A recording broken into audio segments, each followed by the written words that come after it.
Okay, guys. So today we are going to see what news that shapes trend of crypto और कोई भी market में US में कुछ कुछ जो न्यूज आते रहती है ना। अभी रिसेंटली कल भी आया था एक और आज भी एक आने वाला है थोड़ी देर में।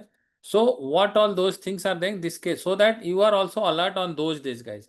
स्पेशली मंथ में 2 मंथ में सब डेटा आते रहता है 3 मंथ्स में। तो कभी भी ये डेटा आए तो आपको अलर्ट रहना है कि भाई उस समय पोजीशन अगर बनी हुई है तो हल्की कर लेनी है, या फिर अगर आप पोजीशन ने एग्जिट कर लिया है तो 1-2 दिन रुक के पोजीशन बना सकते हो। Whatever you can take some decision based on that, right. तो दो न्यूज बहुत इंपॉर्टेंट होता है गाइज यूएस मार्केट के लिए, और उस पर डेफिनेटली क्रिप्टो पे भी थोड़ा बहुत तो इम्पैक्ट आता ही है, राइट। सो व्हाट ऑल दो टू न्यूज, राइट। सो पहला न्यूज देखिए आता है पीपीआई डेटा, इसको बोलते हैं प्रोड्यूसर प्राइस इंडेक्स। तो जब भी ये आता है तो कुछ ना कुछ मार्केट में हलचल होता है। Yes, so this is what PPI data is what indicators for price changes producer receive. मतलब बेसिकली जो गुड्स एंड सर्विसेज होता है उसमें जो प्राइस में फ्लक्चुएशन होता है उसको ये आपको डिटेक्ट करता है। उसके बेस पे पता चलता है कि आगे इन्फ्लेशन आने वाला है या फिर डिफ्लेशन आने वाला है। मतलब चीज़ों के दाम बढ़ने वाले हैं या फिर कम होने वाले हैं। Yes, so this is very very important data which indicator you should use. तो अगर ये पीपीआई हाई है मतलब कॉस्ट इंक्रीज होने वाला है, तो ये बोलता है कि इसकी वजह से आपको इन्फ्लेशन में इंक्रीज। फिर उसके बेस पे इन्फ्लेशन जब इंक्रीज होता है तो फेड रेट अपना कम करने को ट्राई करता है, हॉकिश हो जाता है। उसके चक्कर में यूएसडी अप और गोल्ड डाउन, ये सब सारे सरकमस्टेंसेस शुरू हो जाते हैं। लो पीपीआई का मतलब क्या होता है? Falling cost. मतलब ये सिग्नल ऐसा कर रहा है कि इन्फ्लेशन का प्रेशर थोड़ा सा कम होने वाला है। So this is how PPI data affects. High PPI का मतलब क्या है? Rising cost. लो पीपीआई मतलब falling cost, falling cost. Yes, ये क्यों मैटर करता है? और हमेशा देखोगे कुछ दिन पहले पहले पब्लिश होता है। पहले पीपीआई डेटा आता है हमेशा यूएस में, उसके बाद एक सीपीआई डेटा आता है, because this is like an early signal before CPI.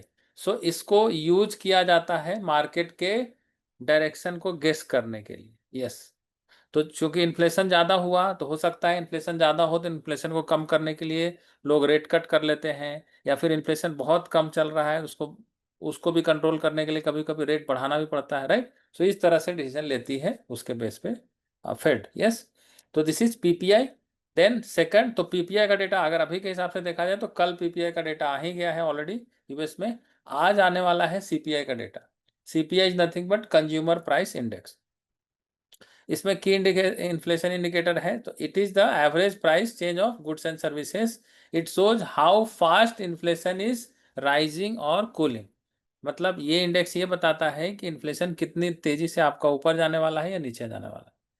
तो हायर देन एक्सपेक्टेड अगर सीपीआई नंबर आता है मतलब hot inflation. Higher CPI signal stronger inflation pushing to Fed to keep rates higher for longer. समझ में आ रहा है ये? तो ये इंडिकेट करता है फेड को कि उसमें क्या डिसीजन लेना चाहिए, इंटरेस्ट रेट को कम करना चाहिए या बढ़ाना चाहिए। ये सारी चीजें पे डिपेंड करता है। तो इसका रिजल्ट क्या है? यूएसडी तो डॉलर थोड़ा स्ट्रेंथ हो जाता है और गोल्ड बिकम्स मोर अट्रैक्टिव। अगर CPI data less than expected आया तो लोअर इन्फ्लेशन मींस फेड में कट रेट्स। तो इस तरह से आपको ये सारी चीजें आपको डिपेंड करता है। इसलिए ये दो डेटा का is very very important. Market sensitivity to CPI क्या है? सीपीआई रिलीजेस, इसके बाद आपका यूएसडी बॉन्ड्स गोल्ड में काफी वॉलेटिलिटी हो जाती है। तो एज यू कैन सी अगर यूएसडी बॉन्ड गोल्ड सब में वॉलेटिलिटी आ रही है तो ऑब्वियसली कुछ ना कुछ असर आजकल क्रिप्टो में भी पड़ेगा, right. So since you guys are using a lot of crypto trading, so these 2 days you should be little bit cautious। तो इसलिए मैंने बताया कि दो जो मेजर इंडेक्स होते हैं उसके बारे में एक ब्रीफ दे दिया आपको, सो दैट नेक्स्ट टाइम से कभी भी अगर ऐसा आता है तो you guys are aware and you guys can take the decision accordingly. PPI data and CPI data दोनों को आपको ध्यान में रखना। यस, तो thank you so much. Next time से इसको ध्यान में रख के ही आप ट्रेड कीजिए। अगर पोजीशन बनी हुई है तो उसको निकालने का ट्राई करो, अगर नहीं बनाई है तो थोड़ी देर रुक के भी बना सकते हो। You can take decision on this, right. थोड़ा सा कॉशियस रहना है ड्यूरिंग दीज डेज। आज भी देखोगे तो कैंडल बहुत ऊपर नीचे हुआ है। Yes, great guys, thank you so much.